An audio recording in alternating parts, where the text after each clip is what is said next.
Hello बच्चों, आज exercise 5.3 का क्वेश्चन नंबर 4 करते हैं।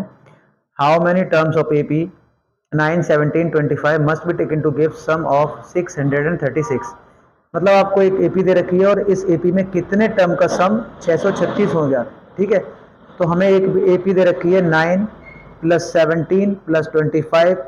मतलब मैं इस तरह से अगर इसको ऐड करूं तो कितने टर्म ऐड कर सकता हूं जिसका सम मुझे 336 मिलेगा।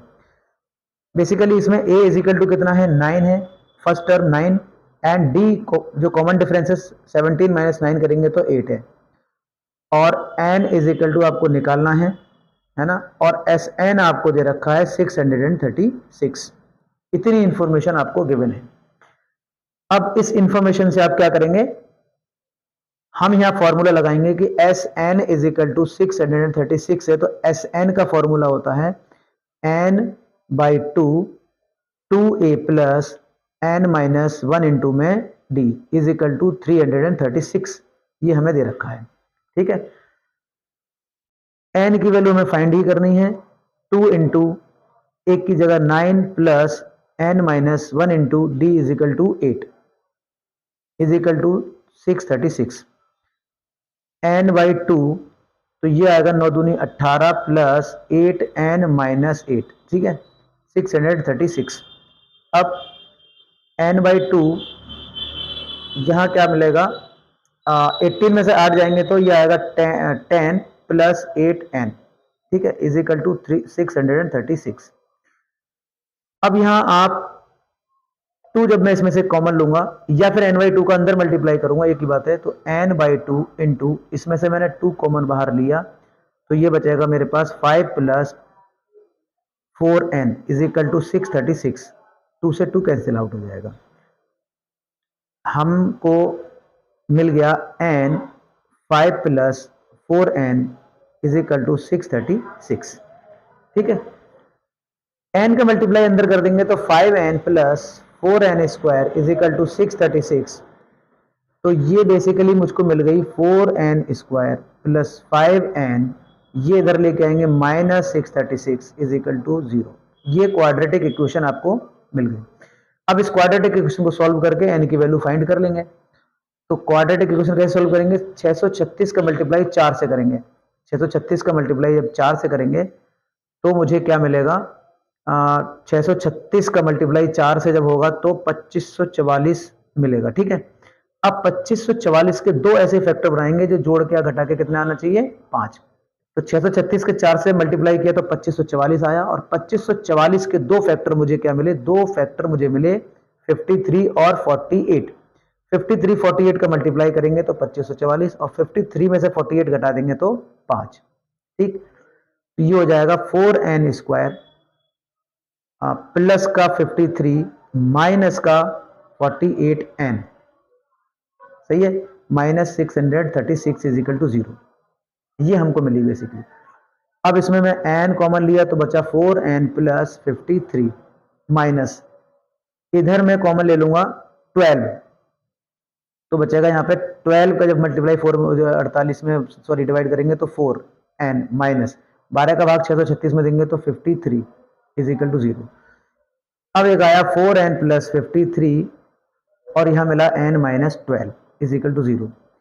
तो 4n plus 53 is equal to 0 करेंगे तो यहाँ n इज इक्वल टू आएगा माइनस 53/4, और n minus 12 is equal to 0 करूंगा तो n इज इक्वल टू आएगा 12। ये पॉजिटिव वैल्यू है और यही वैल्यू कंसिडर की जाएगी। तो मतलब इस सीरीज के जो 12 टर्म होंगे ना, उनका सम 636 आने वाला है। ठीक है, चलो क्वेश्चन नंबर 5 देखते हैं। The first term of AP is 5, then the last term is 45 and the sum is 400। Find the number of terms and the common difference. मतलब इस एक सीरीज है जिसका फर्स्ट टर्म क्या है, 5 है, और इसका लास्ट टर्म 45 है। फर्स्ट टर्म होता है a, ये 5 है, लास्ट टर्म दे रखा है 45। ठीक है, और सम इज 400, और इसका मेरे को सम दे रखा है 400। तो find the number of terms, तो आपको n की वैल्यू फाइंड करनी है एंड इसका कॉमन डिफरेंस फाइंड करना है। ठीक है, इतनी तो बात है। तो अगर इसको हम ऐसे ही फॉर्मूला लगाएं तो S n is equal to होता है एन बाई टू, जो एन की वैल्यू निकालनी है, फर्स्ट टर्म क्या है a plus last term l, ठीक है। क्या इससे मैं एन की वैल्यू फाइंड कर सकता हूँ? बिल्कुल कर सकता हूँ।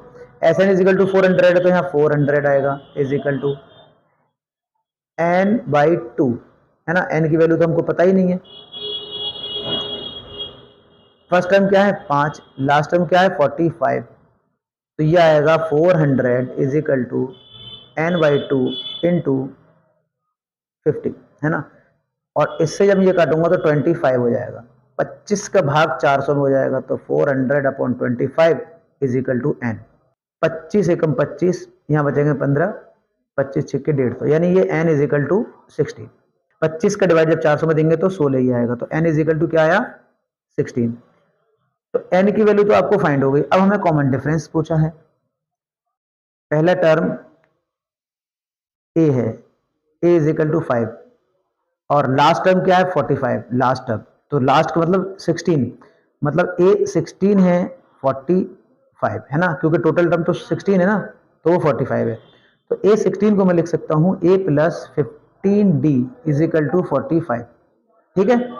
तो ए कितना है 5 प्लस 15 इंटू डी पता नहीं 45, तो यहाँ पे आएगा बेटा 5 plus 15d is equal to 45, तो 15d is equal to 45 minus 5, ये 5 इधर जाके घट जाएगा, तो 15d इज इक्वल टू आने वाला है 40, तो d इज इक्वल टू आएगा 40 अपॉन 15, तो d इज इक्वल टू आएगा, इसको 15 5 से काटेंगे 5 40, 8/3, d इज इक्वल टू 8/3, इसको 8/3 ही रहने देंगे, ठीक है।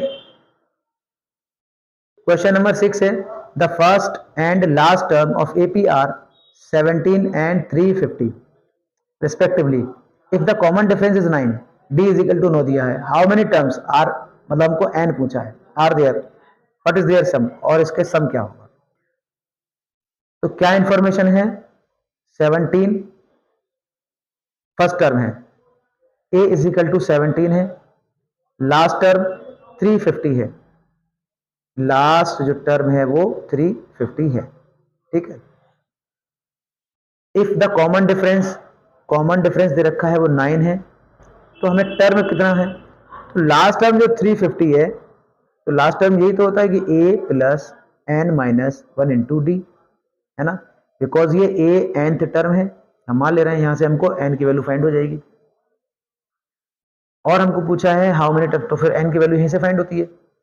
तो हमें लास्ट टर्म कितना दे रखा है बेटा, a n is equal to 350 basically, है ना, और ए एन की जगह क्या लगा देंगे हम, ए प्लस एन माइनस 1 इंटू में डी, और ए और डी की वैल्यू आपको पता है, इससे एन की वैल्यू आप आसानी से निकाल सकते हैं। 17 plus n is equal to क्या है मेरे पास, नहीं है, निकालना है, डी इज इक्वल टू है 9 इज इक्वल टू 350, तो ये आएगा 17 plus 9n minus 9 is equal to 350, 17 में से जब 9 चले जाएंगे तो बचेगा 8, तो 9n plus 8 is equal to 350, है ना, तो 9n इज इक्वल टू होगा 350 minus 8, 9n is equal to होगा, इसमें से 8 घटा देंगे हम तो आएगा 342, है ना, तो n इज इक्वल टू आ गया 342 अपॉन 9, तो कितना आएगा, यानी n इज इक्वल टू आ गया 38, n इज इक्वल टू 38 आ गया, और फिर इसका मुझे सम निकालना है। तो सम बेसिकली मुझे S n is equal to होता है n by two a plus, last term हमको दे ही रखा है, लास्ट टर्म कितना है, ठीक है, वो वाला हम फॉर्मूला पुट कर देंगे। तो एस एन बेसिकली क्या है, n की वैल्यू मैंने क्या निकाली, n इज इक्वल टू 38 है, मतलब आपको एस 38 निकालना है, 38 टर्म्स का सम फाइंड करना है, तो 38 by two, first term 17, last term 350, ठीक है, ये एंथ टर्म है ना, लास्ट टर्म 19, और ये हो गया 7 6 3 367, और 19 367 जब मल्टीप्लाई कर देंगे तो हमें क्या मिल जाएगा, 6973, 6973, ठीक है।